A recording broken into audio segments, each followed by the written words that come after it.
Welcome to Understanding Business Communication, Chapter 1, Part 3. This is for the Greenville University Business Communication course. So we're going to jump right back in with our fourth point about potential legal consequences of communication.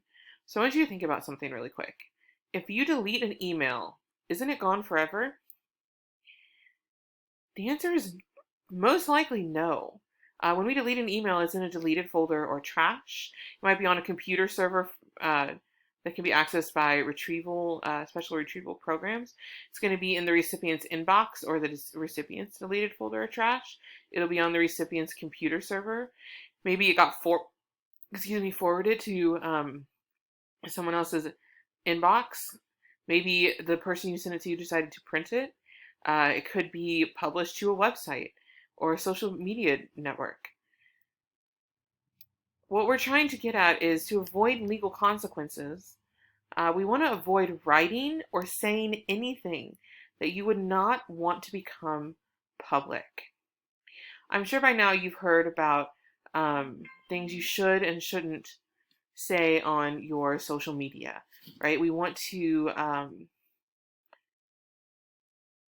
leave a presence that's respectable, especially if we work for a company that has a strict social media policy. So before you sign up with a company, before you work for a company, or if you are working for a company and helping create policy, review social media policy very, very carefully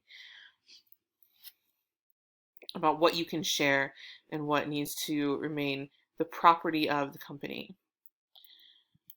The last real main point here for chapter number 1 is ethical communication. Now, there are different types of ethics. There are professional ethics. Professional ethics are those that are defined by an organization. There's social ethics, which are defined by society. And then there are individual ethics, which are defined by a person. And all these different types of ethics, they all play into who we are as a person and how we act as a person. Society, the things we believe in society, the overall large things are probably going to be the same, but individual ethics might differ. Also, what one society thinks is ethical, another society might think is unethical. I just said unethical.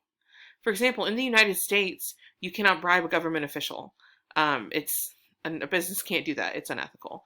But in other countries, it is highly expected for you to bribe government officials, for you to get things to happen, right? And so an organization, if they operate in one of those countries, has to decide if that's something that they can even do, because it would be illegal in their home country, even though it's legal there. It creates this sort of ethical conundrum that you have to work through and solve. So how do we make ethical decisions? First, we have to decide, is the action we're taking legal? If it's legal, does the action comply with the company's policies and guidelines? If it complies with the company's policies and guidelines, we need to think about who's going to be affected by the decision and how they will be affected. Is it going to minorly inconvenience someone? Is it going to ruin someone's life? Does the action comply with our company values? So not just our policies and our guidelines, but our actual core values as a company, right? The values at Greenville University are transforming students for lives of character and service. That's what we, through Christ-centered education, right? The Christ-centered education, transforming students' lives for character and service, those are values, but they're not our policies and our guidelines for how we teach. The other thing is, how will you feel after the decision comes out? Think about what's going to happen when 10, 20, 1,000 people know about the decision you made.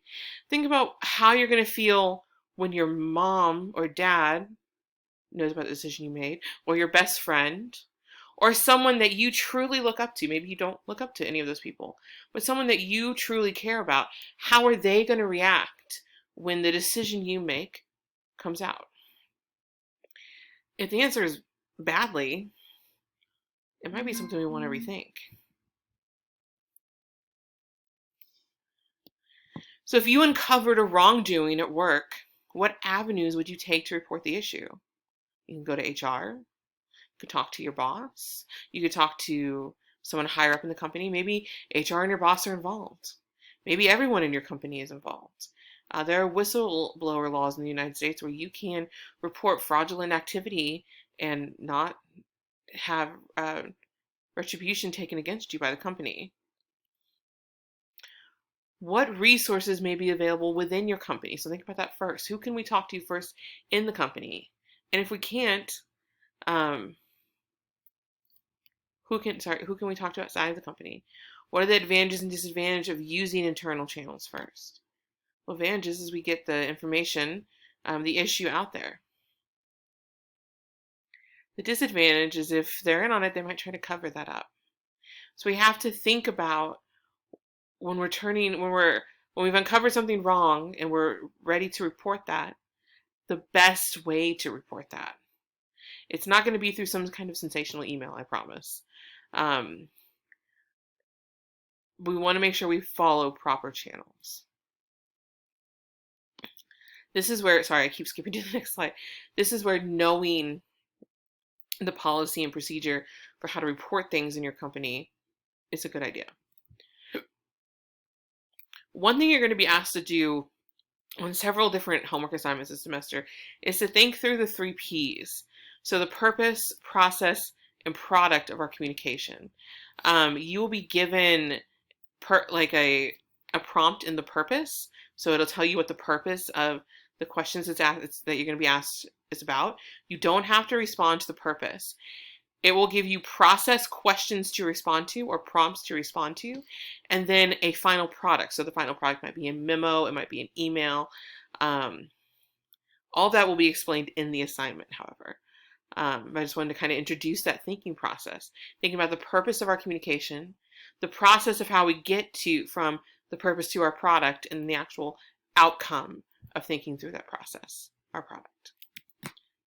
All right, so thank you for listening through these 3 different chapters. Make sure you complete your homework. And if you have any questions, as always, you can contact me via email. My email is listed on our D2L page, and I would be happy to help any way that I can. Have a great rest of your day.